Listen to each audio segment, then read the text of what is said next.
Trump Legal Cases Daily Digest December 30, 2023. Trump legal cases are getting overcrowded. Happy holiday season. This week's focus was on Trump's anticipated appeal to the Supreme Court following last week's ruling by the Colorado Supreme Court, barring him from the state's 2024 GOP presidential primary ballot.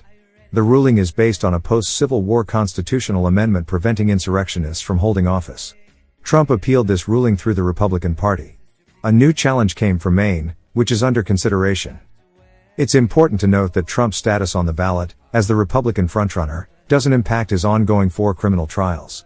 The court schedules are anticipated to become more active in the new year, with oral arguments scheduled for January 9 in the D.C. Circuit Federal Appeals Court to decide whether Trump's federal election obstruction case should be dismissed due to presidential immunity.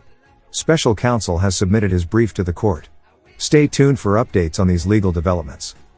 Trump challenges ballot removals amid concerns over judicial.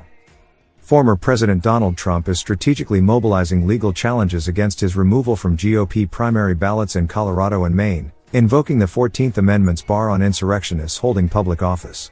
Trump's concerns about the impartiality of conservative justices, half of whom he appointed, underscore the intricate intersection of legalities and political considerations. As his legal team prepares to contest these decisions in state and federal courts, the broader implications of the Capitol riot on electoral processes and constitutional interpretations come to the forefront. This legal saga not only tests the boundaries of Trump's influence over the judiciary but also amplifies the ongoing battle to shape the narrative surrounding the events of January 6, 2021. Simultaneously, the endorsement from Nikki Haley, former South Carolina governor and UN ambassador to pardon Trump in case of conviction, introduces another layer to the unfolding drama. Haley's assertion that such a pardon would be in the best interest of the country adds a political dimension to the legal maneuvering, hinting at the far-reaching consequences that may extend beyond the courtroom. The confluence of Trump's legal challenges and Haley's stance reflects the persistent echoes of the Capitol riot, navigating a delicate balance between justice, political allegiances, and the evolving narrative surrounding the events of that fateful day. Prosecutors urge D.C. Appeals Court to reject Trump's immunity claims in election subversion case. In an 82-page legal filing, Special Counsel Jack Smith's office vehemently argues against former President Donald Trump's assertion of immunity from prosecution for actions during his presidency. Special Counsel Jack Smith is resolute in urging the Federal Appeals Court to dismiss former President Donald Trump's immunity claims, emphasizing the potential threat to the democratic and constitutional foundations of the country. Smith's filing, ahead of the upcoming court arguments, highlights the unprecedented situation where a grand jury has charged a former president with crimes committed during his tenure, stressing the importance of accountability. The special counsel asserts that Trump's claim of absolute immunity, tied to the impeachment and conviction process, is unfounded, emphasizing that a former president can indeed face prosecution for criminal acts committed while in office. They wrote, in response, the defendant claims that to protect the institution of the presidency, he must be cloaked with absolute immunity from criminal prosecution unless the House impeached, and the Senate convicted him for the same conduct. He is wrong. The conclusion urges the United States Court of Appeals for the District of Columbia to affirm the district court's denial of Trump's motions to dismiss based on claims of presidential immunity and double jeopardy, highlighting the urgency of a prompt resolution due to the case's imperative public importance. Ex-White House lawyer joins filing against Trump's immunity claim.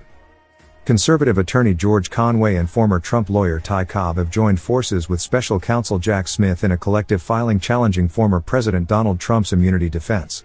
The 16-strong group, including former prosecutors, government officials, and constitutional attorneys, submitted an amicus brief to the D.C. Circuit's Court of Appeals, asserting that Trump's pursuit of immunity is contrary to the Constitution and undermines the fundamental principle that no one is above the law.